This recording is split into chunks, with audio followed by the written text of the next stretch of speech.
Friends, ಎಲ್ಲರಿಗೂ ನಮಸ್ತೆ. Welcome to ಭಕ್ತಿ ಭಂಡಾರ ಯೂಟ್ಯೂಬ್ ಚಾನಲ್. ಫ್ರೆಂಡ್ಸ್, ಇವತ್ತಿನ ವಿಡಿಯೋದಲ್ಲಿ ವರಮಹಾಲಕ್ಷ್ಮಿ ಹಬ್ಬ 21ನೇ ತಾರೀಕು ಅಥವಾ 28ನೇ ತಾರೀಕು ಯಾವ ದಿನ ಮಾಡಿದರೆ ಒಳ್ಳೆಯದು, ಯಾವ ದಿನ ಆ ದಿನದ ಮಹತ್ವವೇನು, ಯಾವ ಸಮಯದಲ್ಲಿ ಪೂಜೆ ಮಾಡಿದರೆ ಶ್ರೇಷ್ಠ, ಅಂದರೆ ಪೂಜೆಗೆ ಶುಭ ಮುಹೂರ್ತ, ಯಾವ ಸಮಯದಲ್ಲಿ ಪೂಜೆ ಮಾಡಬೇಕು, ಯಾವ ಡೇಟಲ್ಲಿ ಪೂಜೆಯನ್ನು ಮಾಡಬೇಕು ಅನ್ನೋದನ್ನು ಸಂಪೂರ್ಣವಾಗಿ ಈ ವಿಡಿಯೋದಲ್ಲಿ ತಿಳಿಸ್ಕೊಡ್ತಾ ಇದ್ದೀನಿ.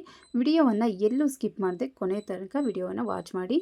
ಖಂಡಿತವಾಗ್ಲೂ ಈ ವಿಡಿಯೋ ಎಲ್ಲರಿಗೂ ಯೂಸ್ಫುಲ್ ಆಗುತ್ತೆ ಅಂತ ಅಂದ್ಕೊಂಡಿದ್ದೀನಿ. ನಿಮ್ಗೆ ಏನಾದರೂ ಡೌಟ್ ಇದ್ದರೆ ಎಲ್ಲದಕ್ಕೂ ಈ ವಿಡಿಯೋದಲ್ಲಿಯೇ ಉತ್ತರ ಸಿಗುತ್ತೆ. ಅಂದರೆ ಹಬ್ಬದ ಬಗ್ಗೆ ಕನ್ಫ್ಯೂಷನ್ಸ್ ಏನಾದರೂ ಇದ್ದರೆ ಎಲ್ಲದಕ್ಕೂ ಈ ವಿಡಿಯೋದಲ್ಲಿ ತಿಳಿಸ್ಕೊಡ್ತಾ ಇದ್ದೀನಿ. ಕೊನೆ ತನಕ ವಿಡಿಯೋನ ನೋಡಿ. ಆಷಾಢ ಮಾಸ 12ನೇ ತಾರೀಕು ಅಮಾವಾಸ್ಯೆ ಬುಧವಾರ ಇದೆ. ಅದರಲ್ಲೂ ಭೀಮನ ಅಮಾವಾಸ್ಯೆ. 13ನೇ ತಾರೀಕು ಗುರುವಾರ ಶ್ರಾವಣ ಮಾಸ ಪ್ರಾರಂಭವಾಗುತ್ತೆ. ಆಗಸ್ಟ್ 14ನೇ ತಾರೀಕಿನಿಂದ ಶ್ರಾವಣ ಮಾಸದ ಮೊದಲನೆಯ ಶುಕ್ರವಾರ ಪ್ರಾರಂಭವಾಗುತ್ತೆ. ಇನ್ನು 21ನೇ ತಾರೀಕು ಶುಕ್ರವಾರ 2ನೇ ಶ್ರಾವಣ ಮಾಸದ ಶುಕ್ರವಾರವಾಗುತ್ತೆ. ಈ ದಿನದ ಪಂಚಾಂಗ, ನಕ್ಷತ್ರ, ತಿಥಿ ಮತ್ತು ಆ ದಿನ ವರಮಹಾಲಕ್ಷ್ಮಿ ಹಬ್ಬವೂ ಕೂಡ ಇರುತ್ತೆ ಅಂತ ಹೇಳಿ ಎಲ್ಲ ಕ್ಯಾಲೆಂಡರ್ ಪಂಚಾಂಗಗಳಲ್ಲೂ ಕೂಡ ಕೊಟ್ಟಿದೆ. ಅದೇ ರೀತಿ 28ನೇ ತಾರೀಕು 3ನೇ ಶ್ರಾವಣ ಮಾಸದ ಶುಕ್ರವಾರ ಬರುತ್ತೆ. ಆ ದಿನ ಹುಣ್ಣಿಮೆ ಇದೆ. ಹುಣ್ಣಿಮೆ ದಿನ ಲಕ್ಷ್ಮೀ ಪೂಜೆಗೆ ವಿಶೇಷವಾದ ದಿನ. ಹಾಗಾಗಿ ಹುಣ್ಣಿಮೆ ತಿಥಿ ಯಾವಾಗ ಪ್ರಾರಂಭವಾಗುತ್ತೆ, ಯಾವಾಗ ಮುಕ್ತಾಯವಾಗುತ್ತೆ, ಈ ಎರಡೂ ದಿನದಲ್ಲಿ ಯಾವ ತುಂಬ ಶ್ರೇಷ್ಠ. ಅಮಾವಾಸ್ಯೆ ಹುಣ್ಣಿಮೆ ಬಿಟ್ಟು ಎಲ್ಲರೂ ಸಾಮಾನ್ಯವಾಗಿ ಇಂದಿನಿಂದಲೂ ಹಬ್ಬವನ್ನು 2ನೇ ಶ್ರಾವಣ ಶುಕ್ರವಾರ ಮಾಡ್ತಾ ಇದ್ದೀವಿ. ಹಬ್ಬದ ಹಿಂದೂ ಮುಂದೂ ಹುಣ್ಣಿಮೆ ಇರುತ್ತೆ. ಕೆಲವು ಸಲ ಹಬ್ಬಕ್ಕೂ ಮುಂಚೆ ಹುಣ್ಣಿಮೆ ಇರುತ್ತೆ, ಕೆಲವು ಸಲ ಹಬ್ಬ ಆದಮೇಲೆ ಹುಣ್ಣಿಮೆ ಬರುತ್ತೆ. ಈ ರೀತಿ ಇರುತ್ತೆ. ಪ್ರತಿ ವರ್ಷ ಹಬ್ಬವನ್ನು 2ನೇ ಶ್ರಾವಣ ಶುಕ್ರವಾರ ಮಾಡ್ತೀವಿ. ಅದೇ ರೀತಿ ಈ ವರ್ಷ ಕೂಡ ವರಮಹಾಲಕ್ಷ್ಮಿ ಹಬ್ಬವನ್ನು 21ನೇ ತಾರೀಕು ಮಾಡುವುದು ತುಂಬ ಒಳ್ಳೆಯದು. ಈ ವರ್ಷ ಡೇಟು, ನಕ್ಷತ್ರ, ಲಗ್ನ ಎಲ್ಲವೂ ಚೆನ್ನಾಗಿ ಬಂದಿದೆ. 21 ಕೂಡಿದಾಗ 3 ಬರುತ್ತೆ. ಇದು ಗುರುಗಳ ಸಂಖ್ಯೆ. ಹಾಗಾಗಿ ಇವತ್ತಿನ ದಿನ ಗುರುಬಲ, ಗುರುತತ್ವ ಹೆಚ್ಚಾಗಿ ಇರುತ್ತೆ. ಆದ್ದರಿಂದ ಈ ದಿನ ವರಮಹಾಲಕ್ಷ್ಮಿ ಹಬ್ಬವನ್ನು ಮಾಡೋದು ತುಂಬಾ ಒಳ್ಳೆಯದು. ಮತ್ತು ಗುರುಗಳನ್ನು ಆರಾಧನೆ ಮಾಡೋದು, ಜೊತೆಗೆ ಲಕ್ಷ್ಮೀನಾರಾಯಣರ ಆರಾಧನೆಯನ್ನು ಮಾಡೋದ್ರಿಂದ ನಮಗೆ ಹೆಚ್ಚಿನ ಫಲ ಸಿಗುತ್ತೆ. ಅಷ್ಟೇ ಅಲ್ಲದೆ 21/8/2023 ಇಷ್ಟನ್ನು ಕೂಡಿದರೆ ಕೊನೆಯಲ್ಲಿ ಬರೋದು 3. ಹಾಗಾಗಿ ಈ ದಿನ ಡೇಟ್ ಪ್ರಕಾರ, ನಕ್ಷತ್ರದ ಪ್ರಕಾರ ಮತ್ತೆ 2ನೇ ಶ್ರಾವಣ ಶುಕ್ರವಾರ. ಹಾಗಾಗಿ 21ನೇ ತಾರೀಕು ತುಂಬಾ ಒಳ್ಳೆಯ ದಿನ. ಇದೇ ದಿನ ಹಬ್ಬವನ್ನು ಆಚರಣೆ ಮಾಡೋದು ತುಂಬ ಶ್ರೇಷ್ಠ. ಯಾವುದೇ ಹಬ್ಬಗಳನ್ನು ಆಚರಣೆ ಮಾಡ್ತಾ ಇದ್ದೀವಿ ಅಂದರೂ ಕೂಡ ನಾವು ಶುಕ್ಲ ಪಕ್ಷದಲ್ಲೇ ಆಚರಣೆ ಮಾಡೋದು. ಅಂದರೆ ಅಮಾವಾಸ್ಯೆ ಹೋದ ಮೇಲೆ ಹುಣ್ಣಿಮೆ ಒಳಗಡೆ ಹಬ್ಬಗಳನ್ನು ಮಾಡ್ತೀವಿ. ಕೆಲವೊಂದು ಹಬ್ಬಗಳನ್ನು ಹುಣ್ಣಿಮೆ ಆದಮೇಲೂ ಕೂಡ ಮಾಡ್ತೀವಿ.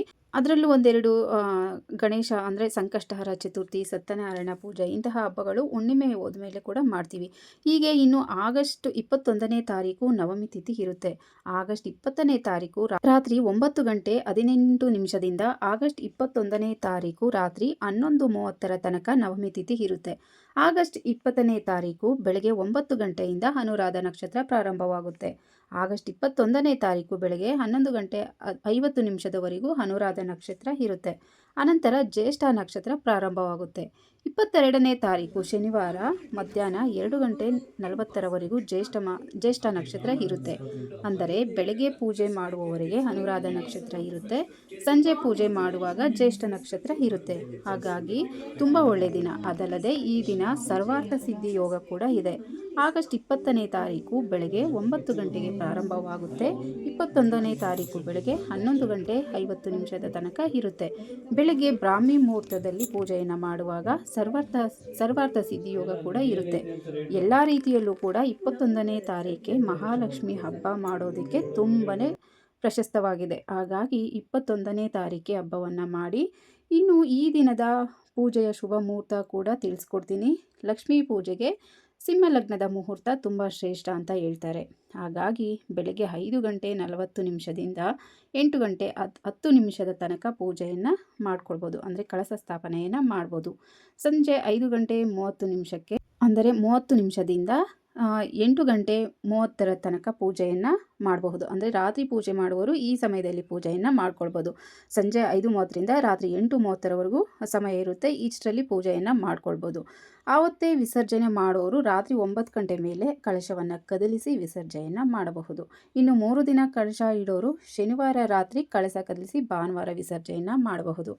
ಎಲ್ಲ ಥರದಲ್ಲೂ 21ನೇ ತಾರೀಕೆ ವರಮಹಾಲಕ್ಷ್ಮಿ ವ್ರತವನ್ನು ಮಾಡೋದಕ್ಕೆ ಒಳ್ಳೆಯ ದಿನವಾಗಿದೆ. ಇನ್ನು ಆ ದಿನ ಆಗ್ತಿಲ್ಲ, ಏನಾದರೂ ಪೀರಿಯಡ್ಸ್ ಪ್ರಾಬ್ಲಮ್ ಇದೆ, ಏನೋ ಸೂತಕಗಳು ಇದೆ ಅನ್ನೋರು ಅವತ್ತಿನ ದಿನ ಮಾಡೋದಕ್ಕಾಗೋದೇ ಇಲ್ಲ ಅನ್ನೋರು 28ನೇ ತಾರೀಕು ವರಮಹಾಲಕ್ಷ್ಮಿ ಹಬ್ಬವನ್ನು ಆಚರಣೆ ಮಾಡಬಹುದು.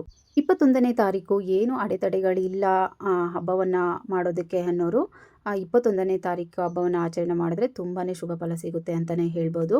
ಇನ್ನು ಮಾಡೋದಕ್ಕಾಗೋದೇ ಇಲ್ಲ ಅನ್ನೋರು ಮಾತ್ರ 28ನೇ ತಾರೀಕೆ ಮಾಡ್ಕೊಳ್ಳಿ. ಸಾಧ್ಯವಾದಷ್ಟು 21ನೇ ತಾರೀಕೆ ಹಬ್ಬವನ್ನು ಆಚರಣೆ ಮಾಡಿ. ನಾನು ಕೂಡ 21ನೇ ತಾರೀಕೆ ಹಬ್ಬವನ್ನು ಆಚರಣೆ ಮಾಡ್ತಾ ಇದ್ದೀನಿ.